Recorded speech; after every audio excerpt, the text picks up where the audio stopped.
Welcome back. Day 2. Here we go. I'm excited.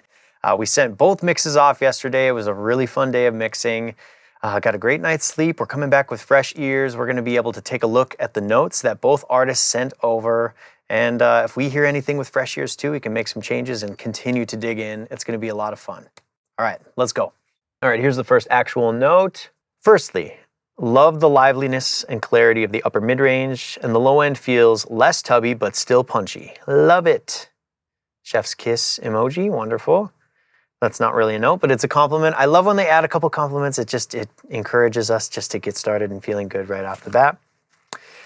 Can we try a vocal up mix? Yes, we can. Maybe just like a dB. However, I think we could maybe just lower or not just raise the vocal on the acapella line. What if she, right before the last chorus hits?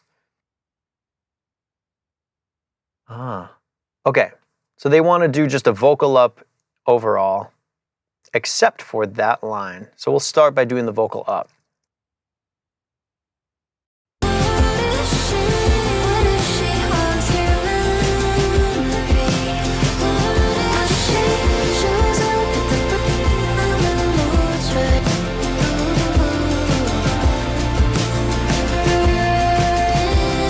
So when you get a vocal up note, a lot of the time it means just turn the vocal up. The balance of the vocal versus the instrumental just simply isn't there. We're gonna try that first. Some other times in these dense mixes, what they're looking for is just more of a forwardness at certain points within the frequency spectrum. So maybe even just like a nice boost at 1K might get us there. We're gonna try both approaches and see what works better. So to A/B this quickly, I'm gonna put a trim plugin on the vocal. We're gonna raise it 1 dB. Okay? That's wonderful. But now I wanna create an alternate version of that bus where we don't make that change and we just do an EQ increase around 1K instead. And then we'll be able to mute each one and A/B really quickly and find the best approach forward. We'll duplicate that. And instead of a trim there, we'll do a Pro Q. Blue skies are overrated lately. Maybe we'll stay in bed. All right, let's just start from here. Let's listen to a line of the verse going into the chorus. And we'll even rename these buses so you can easily see what we're trying to compare. This one is Vox up 1 dB. And the next track is Vox up, Vox 1K up 1 dB. See her in your eyes.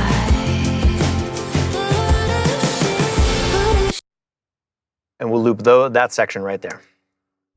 See her in your eyes. She's realer than a dream. The other way.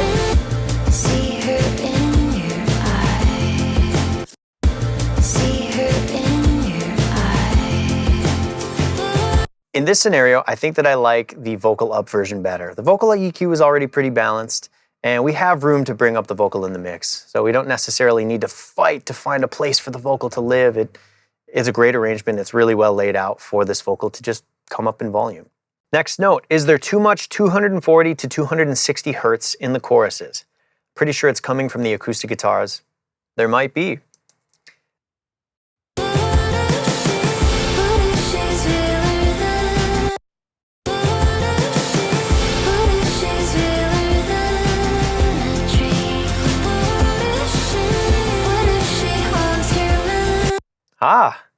So I pulled up my EQ that's here on these acoustics, and it does look like I was doing a nice cut of 1.7 dB at 270 hertz, which is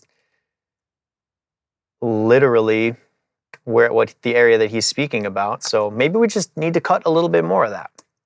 But first, let's boost it. Let's exaggerate it so you can hear what they're hearing, and we can try to kind of discern what that quality is and how it's mucking up the sound of this song.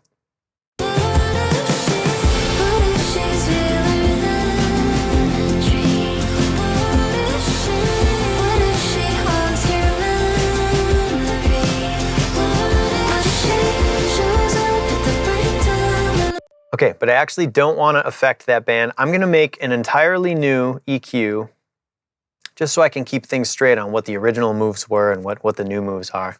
We're going to make a little cut there in the mids. What if she's realer than a dream?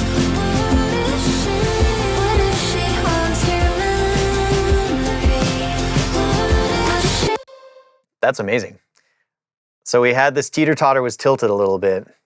The low mids of this guitar were eating up the headroom of the song, and they were basically robbing from us and deterring us from being able to hear the top end clarity. And as soon as we cut that out, the headroom is back and the top end is able to sing through.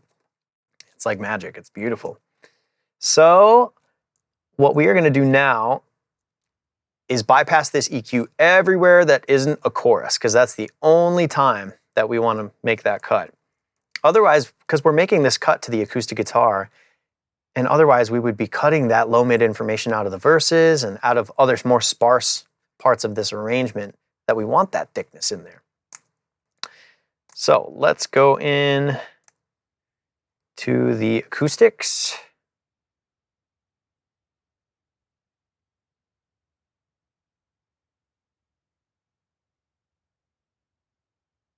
We'll make it bypassed, but everywhere there's a chorus, What if she's realer? I'll have it turn on.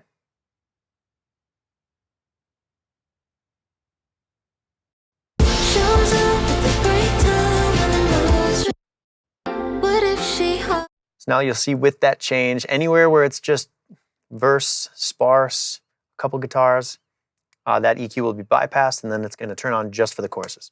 What if she haunts your memories? What if she shows up at the break time when the moon's red? You lie. Really nice. That was a good note. Snare fill going into the second half of the first verse. I like that it's brighter, but it might feel a tad thin now. I would love for that to be even more of a moment. Feel free to freak that fill out if you want. Maybe a devil lock or a reverb or a flanger or something. I know what part they're talking about. Sing me something else.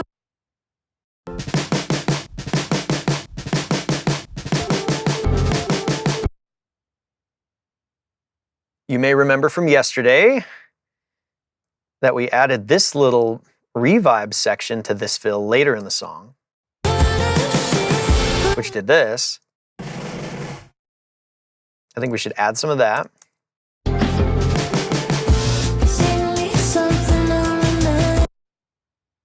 But also, if he's asking for some flanger or something, it would be really cool to just duplicate this track and add something like Clear Mountain Phases.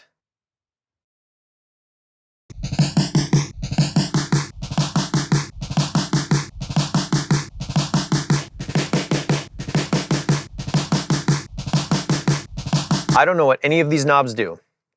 I couldn't even begin to tell you or teach you what they do and what I'm trying to go for. I'm just turning them until they sound good. Mission accomplished. I think it sounds really good right here, just like this. So we're gonna frickin' hit play and try to blend that in.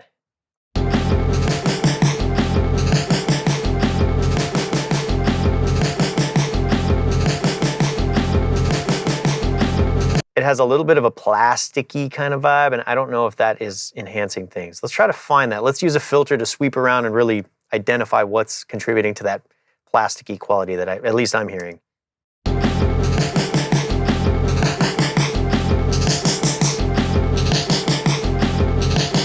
There it is, let's cut it.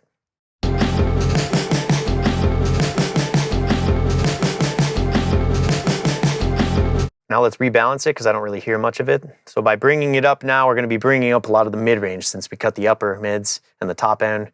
We're bringing up more of the beef of the sound that's going through that phaser. Let's see if that yields some results.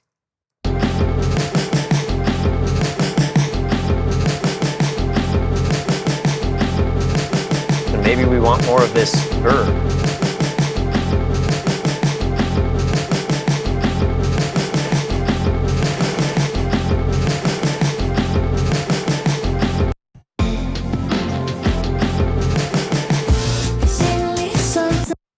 Finally, for the very last hit, I'm going to do one more mult here where I duplicate the track and then drag part of the audio down, and I'm going to set up one more verb tail just for the final hit. I want that one to ring out a little bit more just for some impact. Let's throw just Seventh Heaven on there because that's just kind of a go-to that works for me.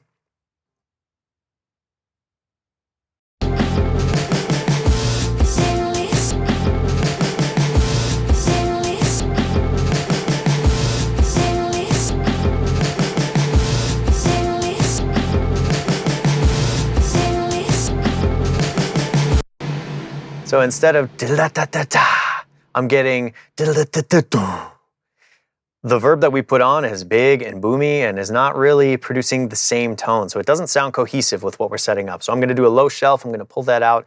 I'm going to try to match the sound so it fits in a little better and is more of an extension of that brighter, more present, mid-rangey drum sound.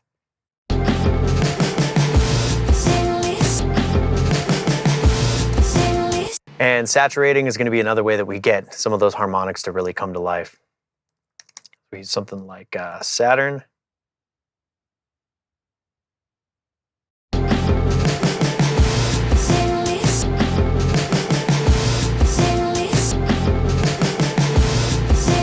Bring some of the low end back in.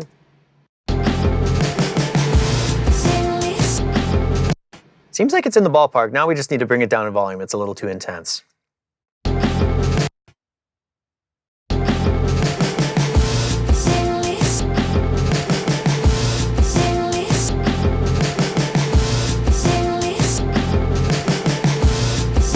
A little more phaser.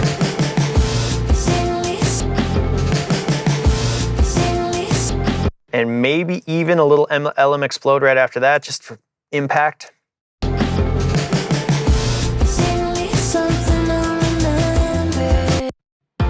All right, again, let's give ourselves some context. We're gonna peel back like 20 seconds, kind of give our brains and our ears a chance to reset, and then we'll be able to hear this fresh.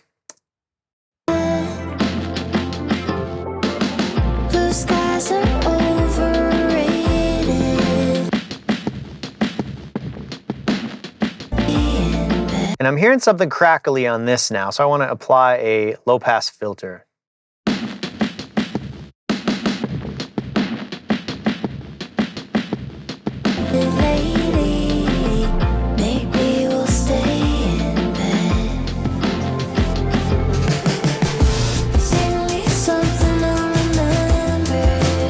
That was a sweet note.